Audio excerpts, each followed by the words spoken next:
আসসালামু আলাইকুম। বাংলাদেশ সরকার প্রবাসীদেরকে প্রবাসী কার্ড দিবে। এইসব কার্ড বাদ দিয়ে প্রবাসীদের যে সমস্যা বর্তমানে চলতে আছে এই সমস্যাটা সমাধান করার চেষ্টা করুন। এমআরপি পাসপোর্ট বন্ধ করে দিয়ে ই পাসপোর্ট চালু করছে।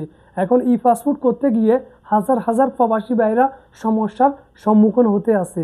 কারো আইডি কার্ডের সাথে পাসপোর্টের লগে মিল নাই, কারো জন্ম নিবন্ধনের সাথে আইডি কার্ডের লগে মিল নাই, এবং কি যে যেটা দিয়ে পাসপোর্ট করছে ওইটার লগে এখন ই পাসপোর্ট করতে গেলে কোথাও মিল পাচ্ছে না। হাজার হাজার মানুষের বিষে বাতিল হয়ে যাচ্ছে এখন এই কারণে। কেউ দেশে যেতে পারতেছে না, কেউ আঁকা বানাতে পারতেছে না। বানাবে কেমনে পাসপোর্টে যদি মেয়াদ না থাকে? এমআরপি পাসপোর্টটা ছিল একেবারেই সংক্ষেপ, আকামা নাম্বার দিয়ে হাতের একটা বাসমা দিয়ে সংক্ষেপে করে ফেলতে আছে। কেউ 3 মাসে, কেউ 1 মাসে। ওই জায়গাতে এখন এই পাসপোর্টগুলো বাইর করে যে সমস্যার মধ্যে ফেলাইছে প্রবাসীদেরকে বলার বাহিরে।